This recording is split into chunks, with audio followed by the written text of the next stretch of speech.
It's understanding why that pilot makes that decision. So the way in which we approach the training is one, the education and the knowledge around the reason, the physiological, the psychological, and the mental processes associated with an unexpected event. G'day everyone, welcome to episode 67 of the Flight Training Australia podcast. The podcast all about flight training and flying in Australia and beyond. I'm your host, Trent Robinson. Thank you for joining me. How you all going out there in podcast land? I just wanted to thank you all who've gone to the trouble of leaving a 5-star review on either Spotify or Apple Podcasts, and some of you also leaving written reviews on Apple. It's been a little while since the last one, so it would mean a world to me if you jump over there on Apple Podcasts, log in with the Apple ID and leave a review, even if you don't use the platform to listen to the podcast. It's the only one that has written reviews, and it really does help strengthen the podcast with listenership and people finding it. It would be fantastic if you could do that. All right, aerobatics, tailwheel, aircraft and formation flying are absolute passions of mine and something I've missed dearly since moving up here to the Territory. However, the skill sets, opportunities and memories these skills have provided me will stay with me forever. Unusual attitude training and recovery is more and more becoming recognised as a necessity rather than an optional extra. So it's my pleasure to introduce the next two guests to discuss all this and more.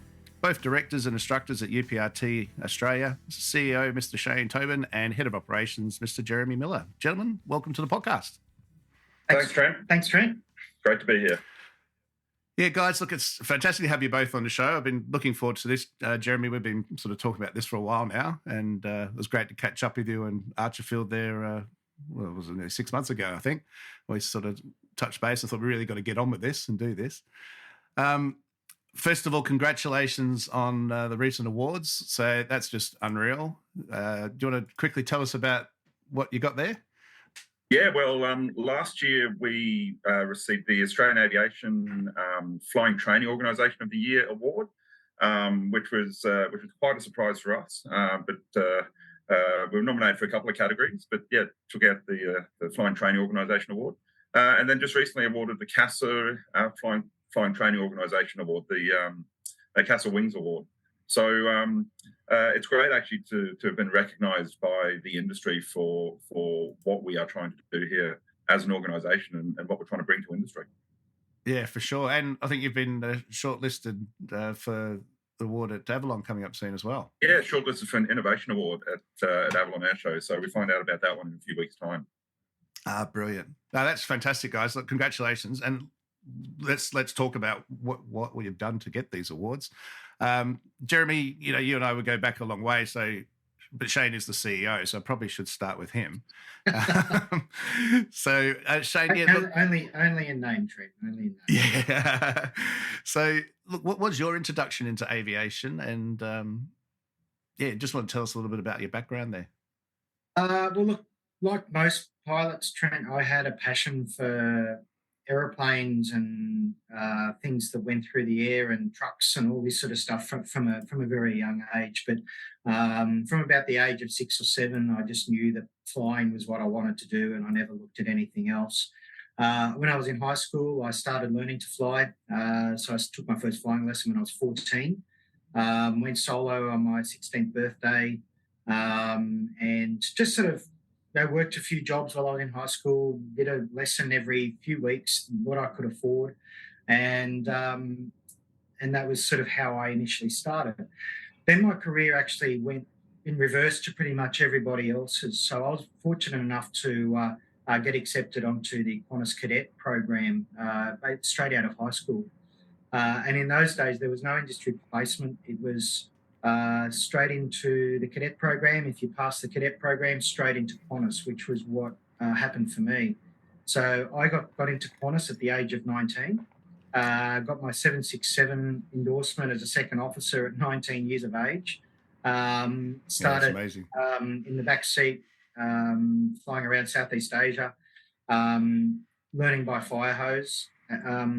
Knew that I knew nothing, but was really fortunate that I had some really good mentors within the airline who sort of helped me learn and become a better pilot.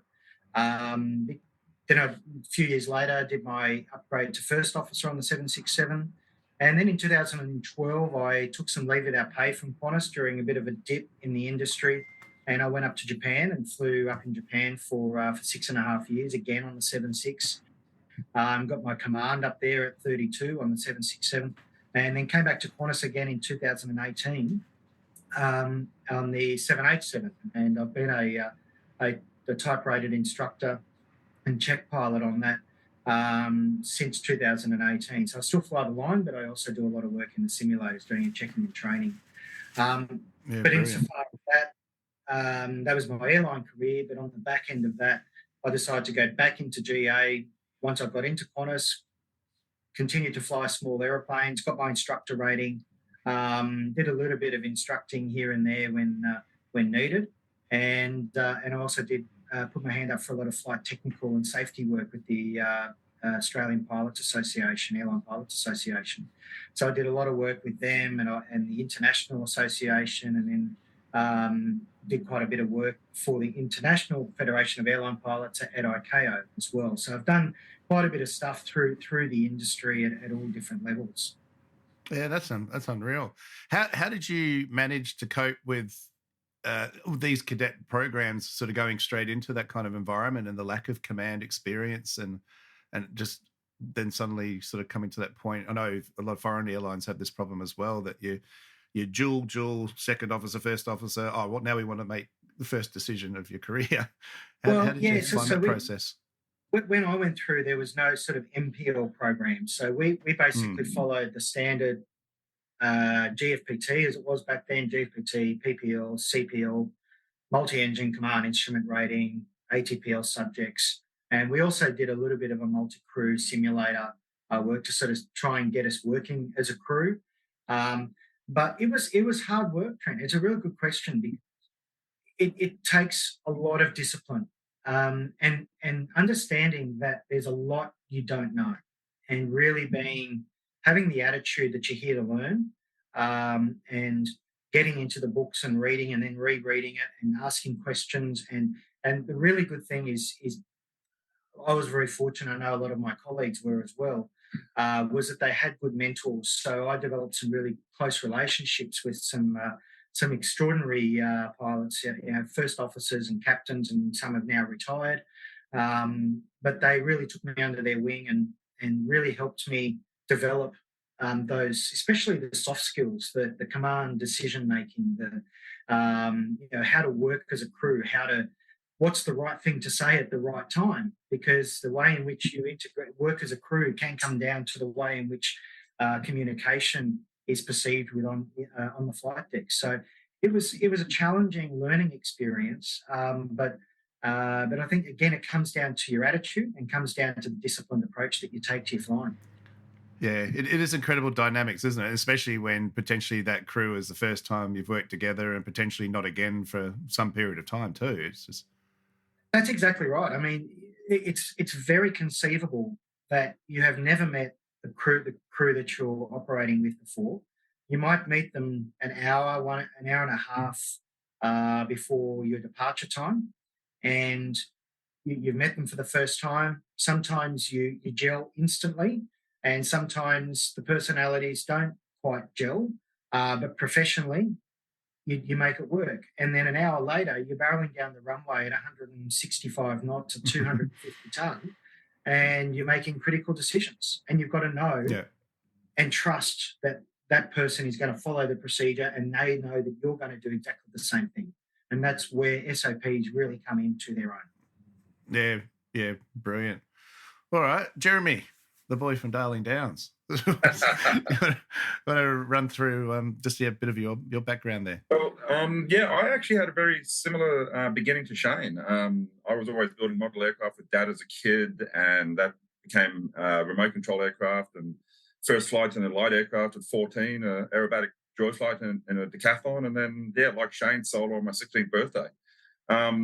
Where I went a completely different path from Shane was, for me, the attraction for flying wasn't actually in the airlines. For me, I always had an interest in aerobatics, warbirds, vintage aircraft, flight training as well. That's one of my big passions. So I finished my commercial and instructor's rating in 2001.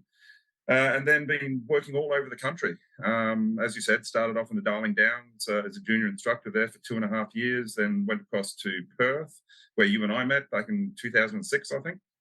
I was over in Perth until mid-2010, primarily in an instructing role. Then 2010, I decided to move to Melbourne, where my family was originally from, and set up my own flying school. Did that for about 5 years, had the opportunity to fly for the Royal Flying Doctors for 18 months. Then I moved up to the Gold Coast in 2017, I think. Met Shane shortly after, did Shane's aerobatic endorsement. Worked on the Gold Coast for a bit before starting this business with Shane. So my passion has always been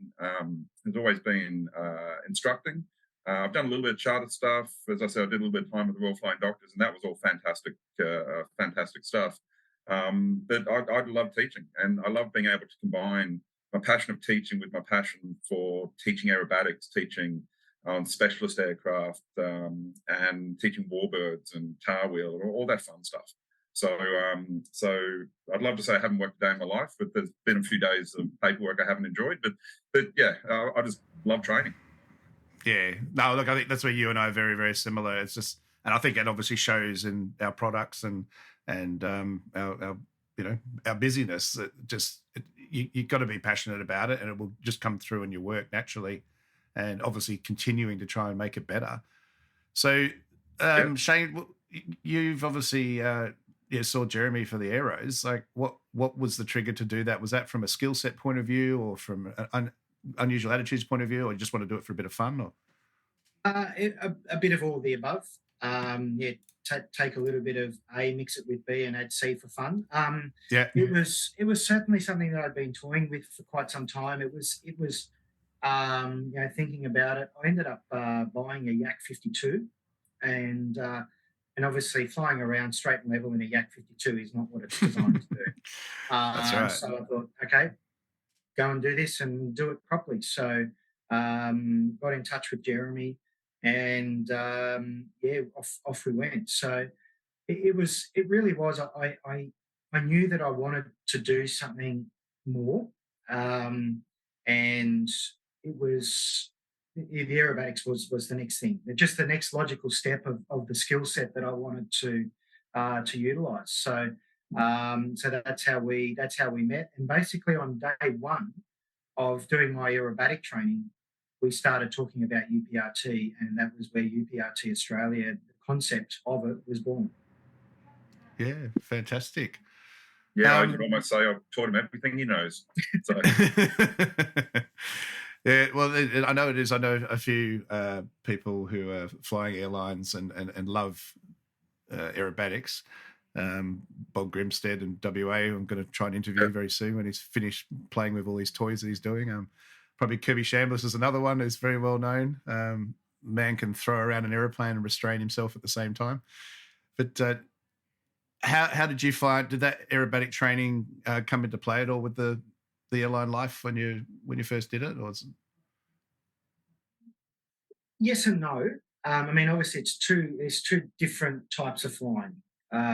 One is very measured, very sedate, stay within the envelope.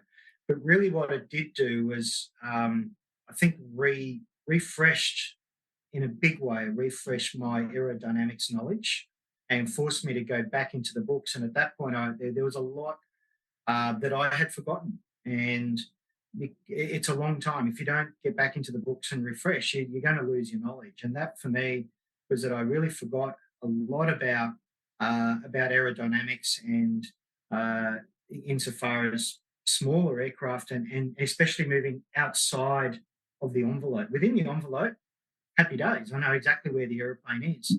But it's when you start moving outside that envelope and pushing the envelope and knowing where that envelope is, that was where the aerobatics, for me, really started to improve the skill set, improve my knowledge base. And again, for what we're doing now, formed a really good foundation for how we're actually going to approach this training that we now deliver. Yeah, definitely. And we'll get into that a bit more as well.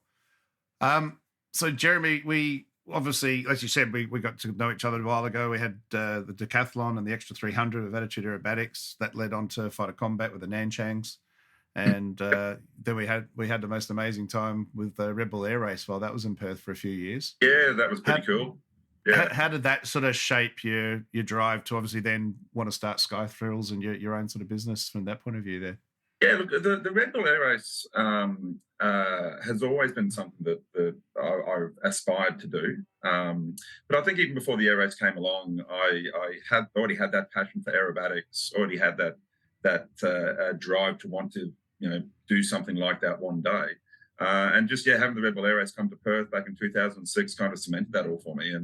And my business Sky Thrills that I started was more started because an opportunity presented itself to create a new business in Melbourne that specialised in teaching aerobatics and kind of similar to what we do now with UPRT. If the opportunity came up to fly in the Red Bull Air Race or to be part of it in some form, I'd love to give it a crack. Yeah, it's a shame to hear the delayed announcement for the reincarnated version this year. It's Matt Hall's been working hard on that, and hopefully we will get to see that kind of format again because it was just so dynamic and incredible. And it would just, I think, what it did for aviation was just a huge thing. Look, it certainly inspired people to get into these sort of aircraft, get into aerobatics, get into new aircraft types, and do something that they haven't done before. Yeah, for sure. All right, well, let's move on to UPRT. So it's what is UPRT? What does it stand for? Then it'll be obvious why you've decided to call the business that name, and what do you do there? Well, UPRT stands for Upset Prevention and Recovery Training. Okay, it was a term that came about after a series of accidents about 10, 12 years ago, the most famous of which being Air France 447. And what UPRT is not, it's not aerobatic training, okay? It's not just unusual attitude training, okay? UPRT, in its core essence, is really designed to build resilience in pilots to deal with startle and surprise, okay? Because one of the things that was realised after Air France 447 is that a pilot's hands and feet are not where the problem is, okay? It's actually what's going on upstairs and their psychological and physiological response to a startle situation or a surprise situation in the cockpit. So that's really what the training is designed to address. Now, we do take pilots flying, we do turn them upside down, we give them the hands and feet skill sets to recover from unusual attitudes and spins and stalls, and that's a practical aspect of it. But that's the smaller part of the course. The main part of the course is what we do in the briefing room and educating pilots on how they are going to react in a startled situation. Yeah, I think the key you said there is the briefing overweighs the flying. I'm very much similar. Like people ask, how long is this going to take? I said, well, the flying we can knock out actually quite quickly, but if we're going to do this properly, it's the discussion and the talking and education on the ground in the briefing room without all the other distractions that we can really nail the concepts and what we're trying to learn here. Yeah, absolutely. I mean, we spend a lot of time when we're running a UPRT course, educating pilots on basic human factors like how the brain actually reacts to a startle situation, how a pilot's going to react when they find themselves in a surprise situation, and we talk about mental modelling, we talk about situational awareness. I mean, most pilots don't actually or can't actually define what situational awareness is. So if they can't define what it is, how do you know when you've lost your situational awareness? How do you regain your situational awareness? It's a lot of the human factors element that we talk about. And human factors, by its very nature, is not very sexy, but we do what we can to make it interesting, and people get a hell of a lot from it. Yeah, look, that's right. And I think human factors, non-technical skills are something that it kind of got dumped on us and everyone just said, oh, yeah, that's just airmanship. But I think people are starting to understand actually there's so much more to it now. Yeah. And the dynamics, whether it's in an airline environment or a single pilot environment or a dual, whatever. It's just really becoming a topic that I think, especially now with Part 119, it's becoming a mandatory process in 135 operations. There can actually be some really good, healthy discussion, especially in a group environment, if you get everyone relaxed and comfortable to talk about their experiences. Yeah, absolutely, and that's one of the things that we try to do during the courses when we educate pilots, is actually share our own personal experiences with pilots, and we're very fortunate enough to have a great crew of ex-airline, ex-military pilots working with us here, and so they all share what they've learned over their last 30, 40 years of flying. Yeah. So you mentioned startle and surprise, and I think that's a good thing to talk about. I did an episode a while ago about flight training. Are we doing it wrong? And part of that process was, okay, here I go. I'm about to fail an engine. There's no, oh shit, what am I going to do? And the mind's already sort of pre-prepared for the events, but that's not what happens in real life. So how do you guys go about that training and sort of not trying to trick people, but trying to get more of an actual reaction out of things? It's a really good question, Trent, because like people coming and doing the course, they know again in a way what to expect, and that makes training very difficult because people are they're preamped, they're pre-warned, that they know that something's going to happen, and that comes right from the days that you do your first solo check, that you know that you're going to get an engine failure in upwind, you know that you're probably going to have to do a glide approach, and you're thinking about it. You've already pre-planned it. You've already thought about it. This is what the instructor wants to see, and that mindset continues throughout a pilot's career, whereby every time they come and do a training program or a check program, if you come into the airlines, you're jumping back into the simulator every 6 months, you're walking into the simulator more prepared for an emergency event, for want of a better term, than what you are when you just go and fly day to day. So the problem is not the training itself, it's the preparedness for that unexpected event. So the way in which we train this is, as Jeremy alluded to earlier, we have to sort of go down and let the pilots understand the way or the reason the brain makes the decisions that it makes. And the reason it makes, in a lot of these scenarios, a bad decision under stress, even though in hindsight, and for us sitting on the ground looking at it afterwards, we can look at it and go, why did the pilot do that? Everybody knows that stalling is an angle of attack problem. Why didn't they just push the nose forward? Why did they keep pulling back? It's understanding why that pilot makes that decision. So the way in which we approach the training is, one, the education and the knowledge around the reason, the physiological, the psychological, and the mental processes associated with an unexpected event. Once you start to understand that, you can start to then retrain the brain a little bit to just stop and take pause. So it's understanding that not everything has to be done in a rush. So understand that, yes, you are going to have an adrenaline shot. Yes, you're going to be startled. Yes, there's going to be an expletive come out of your mouth. That's natural, that's normal, and that's going to happen. You can't control that. And that startle response, that initial expletive that will come out of your mouth, is something that you cannot control. But what you can control is what happens next. And what happens next is where we start our training. So understand that, yes, the startle will happen, but what happens next you are in control of. And the way in which we do it is that we basically ramp it up. We do it step by step. But the first thing that we do is we make sure that the foundational knowledge of the trainee is sound. Because without understanding and making sure that the foundational knowledge around aerodynamics, basic aerodynamics around stalls and so on, if that's not sound, then we can't move forward, because we need to make sure that that's right and correct and accurate information before we can start expanding that out in towards the edge of the envelope and beyond the envelope of normal flight. So we do it in a step-by-step process. We use some tools in the aircraft. I can't obviously give all the game away because otherwise everybody would become pretty amped. Yeah, I've just about written my syllabus here. Just like there are a lot of things we do in the aircraft that we can induce that startle response and induce that surprise response.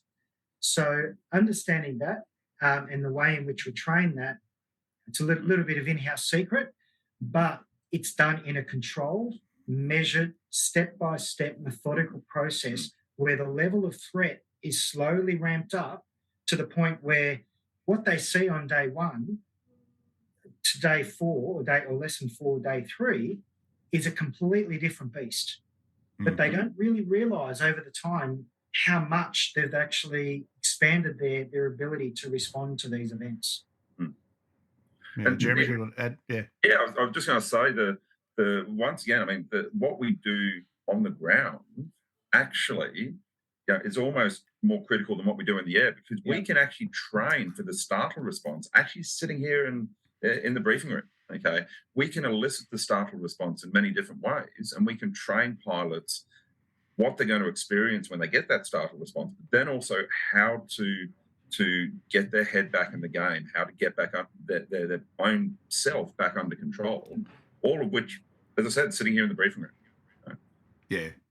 Yeah, look, it's definitely something that I think just through, age and maturity, but starting to really understand the industry and what pilots are doing. And I think, to coin the term, the sausage factory pilot, we're definitely seeing a lot of the downfalls of that style of training up here at the moment, where pilots are showing up. They think they're prepared. They think they've been trained and fully entitled to believe that. But simple things they're just starting to struggle with because the time hasn't been spent on it. And the discussion and the talking, we'll do a little training exercise and then, okay, return everything back. But when we actually go, all right, now what are you going to do?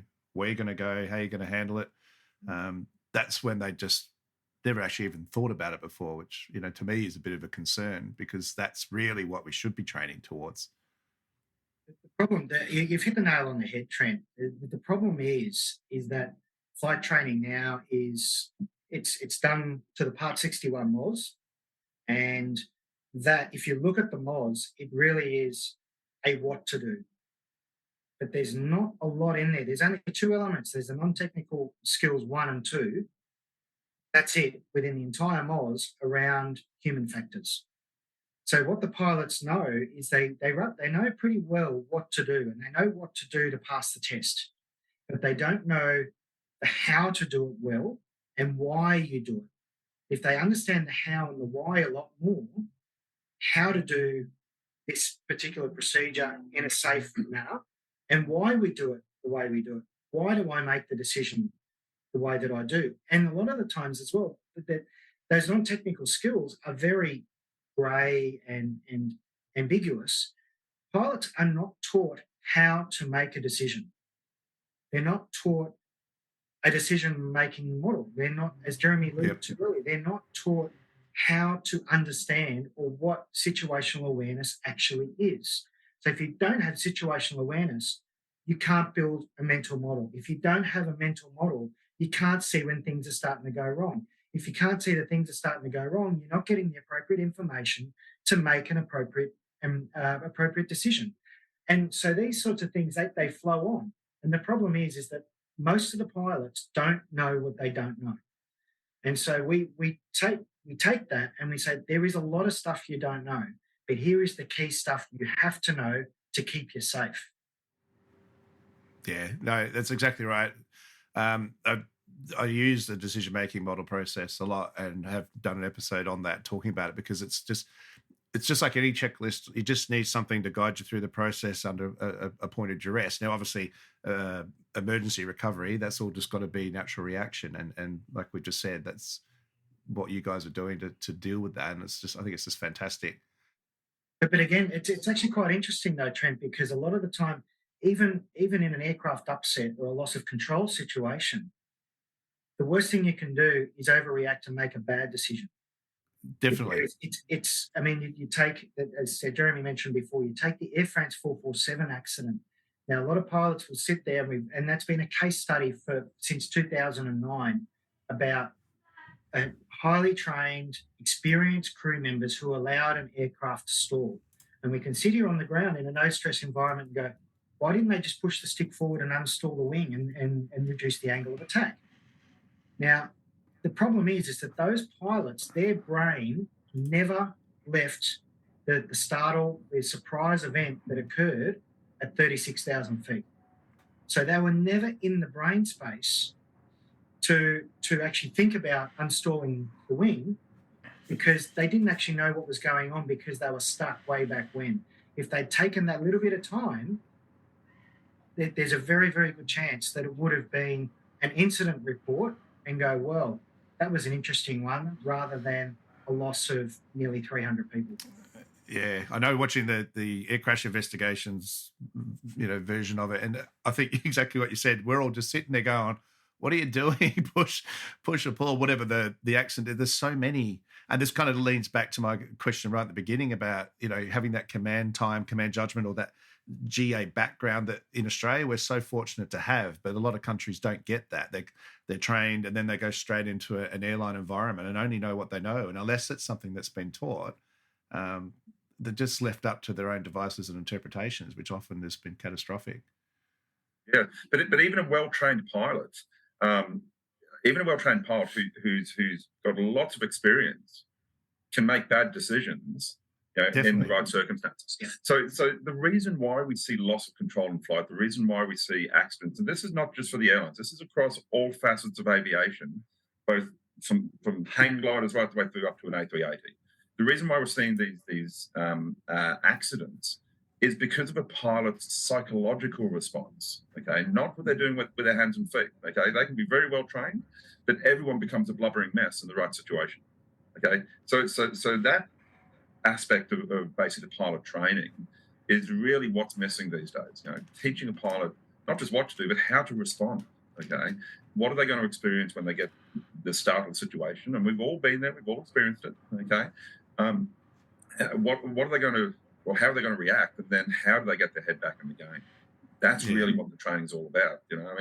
I can take a 20,000-hour pilot up in the extra, and I can make him make bad decisions. Okay, anyone can do it. So it's not just about the hands and feet training; it's about understanding what's going on upstairs. Yeah, that's right. And I keep reiterating on that. How do we gauge flight experience in industry? Is it 7,000 hours, or is it a 1,000-hour pilot who's done this and this and this and seen a lot of different things? I think that speaks, or is far more valuable than the way we typically kind of class it. And you don't know how you're going to react until you're finally put in that situation. But that's one of the big things that we do. And sorry, that's one of the big things that we do is when we're going through this training with our trainees, we sit there, we talk about it in the classroom, and then we'll give them an experience to cement it in the aircraft. And one of the things that we ask quite a lot is, how are you feeling right now? And we want them to recognize that feeling and understand that high blood pressure, the rush of blood to the head, the tight grip on the controls, that's the response that they're going to have. They've got to understand that is normal, that's going to happen. Allow them to recognize that and become acquainted with that, but then move on from that. And then give them the tools to try and suppress the adrenaline push, suppress the cortisol, all these sorts of things that ramp up the negative cognitive effects, and try and put a lid on it to allow the brain to work properly and function, and make clear decisions and go through a process from there. Yeah, absolutely. So aerobatics and like tailwheel formation, they're typically sort of optional extra training and things that usually result with pilots doing it because it's immediately available to them. So how do you guys, I think we've made it very clear why it's important, but how do you guys go about convincing people that they need this kind of training that isn't in the typical syllabus? Great question, Trent. It can be very difficult to actually get across to people the importance of this training. Like Shane and I have both had conversations with people who have been flying for 20 years, and they said, well, I've never had an upset. I've never had a loss of control. So why do I need to do this? And our response is, well, how do you know what's going to happen next week? How do you know that you're not going to find yourself in that situation on your next flight? It's just pilots look at their own standard of flying and make a decision that, well, I haven't had an accident, so I must be okay.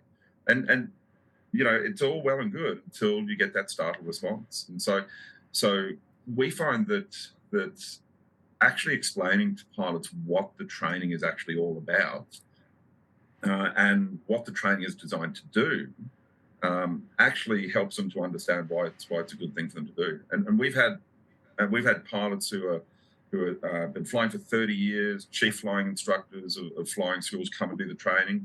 We had a guy come about a month or so ago who had like 55 hours. He just got his RPL and he knew there was something he didn't know. So pilots can see the benefit when they actually understand what this training is designed to do. When they understand, it's not just going for a flight in an aircraft. We turn you upside down, you get it back up, right? Hey, well done. That's not what it's about at all. Yeah. No, I think the classic example is like almost MCC, isn't it? Like we had the 777 down there at Jandakot for so long, but it wasn't a required training syllabus thing, and unfortunately the business sort of failed, and then someone else took over right when MCC became a training obligation and requirement, and they're doing well. So look, I just think it's fantastic that you guys are doing what you're doing, and I think a fascinating thing as well is that under these new rules, similar to some of the things I do, you're not actually a traditional 141, 142 flying school, are you? No. We do have a 141 certificate for specialist instructor training, but the current design of the regulations gives us a lot of flexibility to actually take this training all around Australia to anyone. Our main base is in Brisbane. We've got a satellite operation down in Bankstown now, but we've got plans for satellite operations all around the country to give pilots access to this training. Yeah, great. So do I need an aerobatic aeroplane to do this, or could I do it in my 172 or, a pilot in their own aircraft? How does that work? Well, that's another question we get quite often. We've chosen the Extra 300L for doing the training. Now, the Extra is one of the highest performance aerobatic training aircraft that you can get. It's got a wing on it that's designed for 24 Gs. The thing itself is certified for plus or minus 8 Gs with two people on board, roll away to 360 degrees a second. It's incredibly left field compared to what most people fly. But the reason why we chose the Extra as opposed to a Decathlon or Robin or some of the more common aerobatic aircraft out there is that the Extra is an aircraft that a pilot can't break. They're not going to overstress it. It's got such a large flight envelope that we can put pilots safely into situations that elicit that startle response, knowing full well that even if they get it wrong and completely freak out, they're not going to break the aircraft. Okay, we're not going to exceed the limitations of the aircraft. Now, we don't train people to fly the Extra. We limit them to roll rates that are similar to what they fly. We limit them to the G limits for the aircraft they normally fly. But the aircraft's got such a large envelope, we can allow a pilot to have a less than desirable response to a startled situation and still give them a chance to recover themselves psychologically and fix the situation before we have to intervene as the instructor to fix the situation. So for us, the only aircraft we could do this in was the Extra. Okay, there are some elements of the training that could be done in a non-aerobatic aircraft, especially things like situational awareness and decision-making and that sort of jazz. But really training the correct response to a startle or surprise situation has to be done in an aircraft with such a large flight envelope that it keeps everyone safe. And that's what it comes down to at the end of the day. Yeah, right. So you'll travel around in the Extra to where people Absolutely. are? Yeah. We will fly the Extra anywhere around the country to come do this training with people. Yeah, absolutely. All right. So obviously there's a bit of cost involved with that. So getting together with some friends and making a group. Absolutely. We're happy to work with people. Would be ideal. We're happy to work with people to give them access to this training. I mean, we're so passionate about this that we'd love to take it everywhere. Like I'd love to have a couple of extras in every major city around Australia to offer this training. Oh, well, so do I, mate, because I miss Whiskey Foxtrot X-ray, and it was a good machine. Yeah. All right.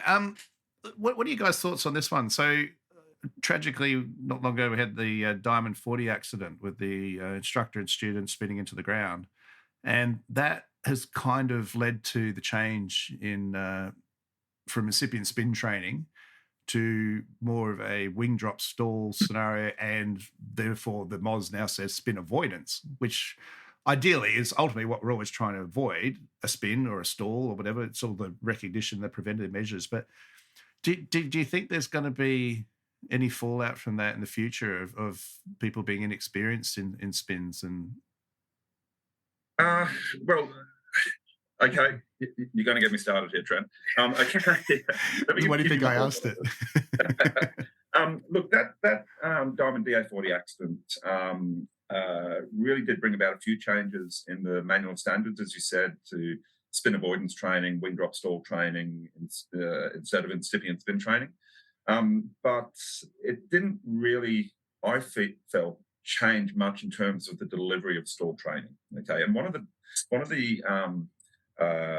things we don't do very well as an industry is actually train pilots in stall recognition and avoidance. Okay, and now look, every pilot goes out and they do stall training. Okay, instructors teach stall training; it's fifth lesson normally. But the problem with a typical instructor's delivery of stall training is the focus is on the wrong thing. The focus is on the recovery. Okay, so your typical instructor will take a student out there, the wings level, power off, upright stall. As the aircraft stalls, recover straight away. Now, the problem with that is, firstly, we're teaching pilots they have to stall the aircraft before they do something about it. Now, I personally don't have any kids yet, but I don't teach them how to not get hit by a truck on the road. I teach them how to not play on the road in the first place.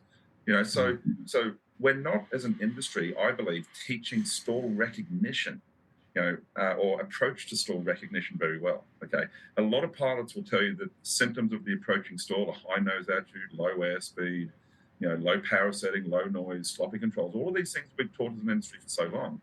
But what they're describing for you is not the symptoms of an approaching stall. They're describing the symptoms of slow speed flight. Slow flight. Yeah, exactly. Now, you look at stall accidents out there. Very rarely do they occur from slow speed flight that's within a few knots of your typical stall speed. Okay, so pilots firstly aren't taught to recognise what the symptoms of an approaching stall actually look like, and then because an instructor teaches their student to recover from the stall as soon as the aircraft stalls, students don't get an opportunity to recognise what a stall actually looks like. Okay, so you take a typical, just say, private pilot. Okay, they've done, say, 70, 80 hours of training to get their license. They've gone out there and they've stalled the aircraft multiple times. Okay, but how long have they actually spent beyond the critical angle of attack? Okay, your typical private pilot will be maybe 30 seconds if they're lucky. Okay, over the course of their whole training. And 30 seconds worth of training is nowhere near enough time to be able to recognise what's going on when you're not expecting it. Okay, so the actual emphasis of the basic training is where the problem is. We're focusing on the recovery. Okay, so there's a lot of inertia in this industry. There's a lot of sort of doing things the same way as what we did 10 years ago. Okay, and although the MOS changed after that DA40 accident, nothing really changed, I believe, with the delivery of it. That's why we're still seeing the same accidents. Yeah. Well, I'm up to stalling with my grade 3 instructor at the moment, and we were just sitting there with the nose pointing up in the sky, stall stick position, which I'll get you to let people know about what that is in a minute. And yeah, he just never seen anything like it before. And we're just putting around right on the envelope and just showing you're actually in far more control than you realize, and the airplane can do so much more than you think. It's you and I both know we've done it for a long time, showing people, and everyone's just like, oh my God, I can't believe I didn't know this. Yeah. The day VFR syllabus used to have stall stick position specifically mentioned in it, whereas I don't think the term's in the MOS now. But do you want to just go through quickly what that is? And I think maybe just the MATL recovery is probably one of a great example of that in the energy management. Yeah. So, look, stall stick position is a concept that's not new. It's something that the Defence Force teach. The Wright brothers back when they were doing their flight testing, they documented a very similar concept. So it's not something that has only come about in the last few years. The concept of stall stick position is really teaching us how to understand how we control angle of attack. Okay, so as we, as a pilot, pull the stick back towards us, we are increasing the angle of attack of the wing. Eventually, we get to a point where the wing is at the critical angle of attack, and any further aft movement of the stick will cause the aircraft to stall. If we move the stick forward, we're moving away from that critical angle of attack. Okay, and that is the basic concept of stall stick position. The fact that the only way you can get a sustained stall is to pull the stick back. Okay, if you're not pulling the stick back, you're not going to get a sustained stall. Okay, so that's a concept that we talk a lot about in the UPRT course that we run, developing that awareness in pilots of what really causes the aircraft to stall. And it's not speed related, it's not angle of bank related, it's not flap related or anything else. It's all about what you do with the stick. Yeah, excellent. And man, and even you look at aircraft that have augmented flight controls, for example, like flight control computers. The stall stick position doesn't work in one of those aircraft, but the concept is still there. You still cannot stall an airplane if you don't pull back. If you stop pulling back, you'll reduce the angle of attack, and the aircraft is going to fly again. And yeah. It's a concept that works from anything through from your drifters through to your 747s and 737s and A330s. Even if they do have an augmented flight control system, the same principle is going to apply.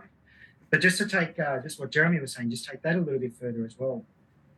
When the pilots are recovering in their training, they're recovering immediately from the stall. As Jeremy said, they're not experiencing the dynamics or the aerodynamics of what the aircraft actually does when it's beyond the critical angle of attack. So they're not seeing the directional instability. They're not seeing the control reversal. And if they haven't seen that, and all of a sudden they do see it for the first time when they're not expecting it, and they're already in a high stress situation, suddenly the airplane's not doing what they expect it to do. Mm-hmm. So that by its very nature is going to increase that surprise response and decrease the ability to make a decision, because now they're looking at going, why isn't it doing what I want it to do? What's going on? Yeah. What's going on? So taking the pilots well beyond the critical angle of attack and showing them what the aerodynamics look like is part of that knowledge base and that skill base, and really giving the pilots that little bit of extra knowledge to understand what the aeroplane is going to do and why it does it, and what you need to do to get it back to the point where it becomes a normal aircraft again. Yeah. Well, really, yeah, all very wise words. I think it's I really encourage anybody to do it. And I think it's like you said, Jeremy, well, I've never had a problem before. Why do I need it? So, well, why do we take out insurance? This stuff really is, it's a form of aviation life insurance, isn't it? It's there just in case. Hopefully we'll never need it. That's it. It is the cheapest insurance a pilot will buy. Yeah. Brilliant. All right. Air shows. I think we've got a display coming up, and you guys have got a stand as well coming up at Avalon, and anything else on the horizon you're working on there? Yeah, look, we've got a stand down at the Avalon in the Trade Pavilion. So for all you listeners, please come and say good day and come and have a chat with us. But yeah, we've got a few air shows coming up later in the year. We've got the Gold Coast Air Show that we're really excited about, right in front of Surfers Paradise. There's an air show up at Maryborough that is in September. And then we're going to be at Ozfly as well, which I think is October later this year. Dates haven't been announced yet. But yeah, one of the things with the instructors that work here is we want to make sure we can, walk the walk as well as talk the talk. So we're going to be displaying in all those air shows, okay, and showing people what we can do. Fantastic. It looks good. I don't think I'm going to be able to make it to Avalon, but I will be trying to get out there somewhere. So if I get it back across, I'll see you. But I definitely want to come and do some flying because I miss the decathlon and the extra. So I'll definitely make sure I come and do that next time rather than a quick passing through. Mate, absolutely. You'll have to come to a squirt with us in the Pitts S2B. That's a fun machine. That sounds great. All right, gents. Look, just to wrap up, I've got a little pop quiz which I didn't tell you about, but that's what I'll do. So it's nothing. I'm just going to put you on the spot, but we'll just go one at a time. So Shane, favorite aircraft you've flown? Well, there's a couple. Well, I have to say the 787. I mean, it's an amazing machine. Really, it's actually a very intuitive aeroplane for something that's so complex. It's a great machine, but the more I'm flying, the more I'm falling in love with the extra as well. Like the more I fly it, the more I start to push the envelope in that. And it's great, isn't it? And I'm a long way to going to its envelope. I can tell you that right now. Yeah, Jeremy. I look. A lot of people ask me what my favourite aircraft is, and I find it very difficult answering that question because there's so many different aircraft I love for different reasons. We've got a hangar here at Archerfield that's got Super Decathlon, extra 2-seat pits, single-seat pits, and Yak 55, which is my airshow machine. And so I'm very fortunate to fly a lot of really, really cool aerobatic aircraft. Like my choice of aircraft, if I was going to push something out and go for a fly, would actually be the Super Decathlon. You know, Yeah. I've got 4,500 hours or so in decathlons now, and there's still an aircraft I just love to get in and go flying. It's the lowest performing aerobatic machine we've got in the hangar. But for me as an aerobatic pilot, it creates the biggest challenge, flying it accurately and energy management. And they're just such a fun machine to fly. Favorite aircraft you would love to fly then? Oof. Well, I actually just in the last few weeks actually had the opportunity to fly my dream aircraft, which was a Sukhoi 29, a 2-seat high-performance aerobatic machine. I was asked to deliver it down to new owners in Albury, as well as do some of their training, and that was a big bucket list item that I ticked off. I would love to really get into the warbirds a lot more, flying things like Mustangs, Kitty Hawks. The Corsair would be awesome. I'd love to have a go in a B-38 Lightning. I reckon that'd be just amazing. Whether I'll actually get to do that or not, don't know. I've got my lotto ticket in, so hopefully. But the Sukhoi 29 was one of my dream aircraft that, as I said, got to fly just recently. Awesome. Shane? I think for me, mate, it's completely unrealistic. But I would love one day to have a flight, to fly a Spitfire. But it's never going to happen. I'm very, very content to stand as close to them as I can and listen to them. And for me, that's one of the things when I was a kid, going to air shows, seeing Cole Pay's Spitfire at air shows and seeing the Mustangs and listening to those Merlins. It's just, there is nothing like the sound of that. And having that on the end of your hand, I reckon, would be one of the biggest buzzes any pilot could ever have in their life. Yeah, for sure. Yeah, well, look, I was very fortunate to fly the little 80% scale one in Perth there, and while it didn't quite sound right, it certainly looked great and felt like it, and it was as close a manifestation and dream as I reckon I could have. But we did have the Mustang there for a little while. Didn't get to fly in that, but yeah, look, it'd just be magic. There's just something about them, isn't it? All right. Favorite type of flying then? This is going to be interesting. Favorite type of flying? Well, some of the most enjoyable flying I've ever done was actually in a 1943 J3 Piper Cub. Okay, this thing had 85 horsepower, didn't even have a starter motor, the hand start. Like there were 3 instruments on the dashboard, I think, airspeed, altitude, and oil pressure. And teaching the new owner how to fly it, puttering around at 500 feet at 65 miles an hour with the door open on a hot summer's day was just so enjoyable. I do love flying open cockpit aircraft, generally in summer rather than winter. I was fortunate enough a couple of years ago to fly a Boeing Stearman from Perth back to Brisbane. So the whole way at about 75 knots, but it was a very enjoyable trip. I just love that sort of flying. Yeah, you seem to be a sucker for those long haul, buddy. Ferry flights. You've done a few. Yeah. All right, Shane. Mate, I love formation flying. Just getting up with a couple of mates, doing a brief, and going out and having some fun with a couple of other mates in close proximity.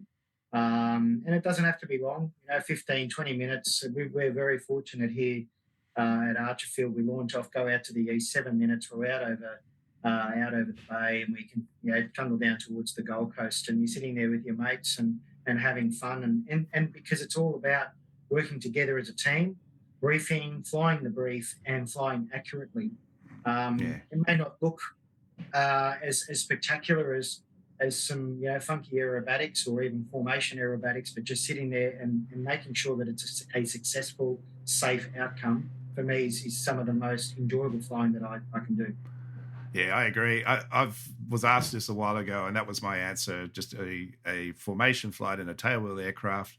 And I think it's probably my photogenic sort of background of just seeing an aeroplane just right there, just cruising, especially in the golden hour, late afternoon sort of flight, just lit up, just looking stunning. Doesn't matter what it is. It's definitely something to experience if you haven't. Yeah, well, that's actually same for me as well. Like formation flying, I love formation, and formation aerobatics as well. Really is a huge challenge. I have a lot of fun when I'm teaching it, a lot of fun when I get to go out and do it myself. And I'm fortunate enough actually to be leading a new display team for the Gold Coast Air Show, the AOPA Freedom to Fly display team, which is actually a 13-ship display, myself leading 12 RVs, and all of these guys are actually my students as well. So as Shane said, to put a brief together, to do a formation flight with 13 aircraft and not have any issues, it's awesome. I love it. Yeah, that's awesome, mate. Good one. All right, last one. Favorite aviation movie? It's Flying High count? Anything. If it's got an aeroplane in it, I guess it counts. Yeah. Yeah, that's a difficult one. There's a lot of good ones to pick from. There are so many of them, but for me, I think the Battle of Britain. There was two actually, probably on par. One is the Battle of Britain, and the other one is the Dam Busters. I just think that those movies, same theme. It was just these guys. They were plucked out of obscurity. They were working in their uncle's butcher shop, and all of a sudden they're handed an aeroplane and go shoot that one down. And seeing the mettle of those guys, given the circumstances, to me that's just awesome. And the airplanes are cool as well. Yeah, that's it. All right, Jeremy.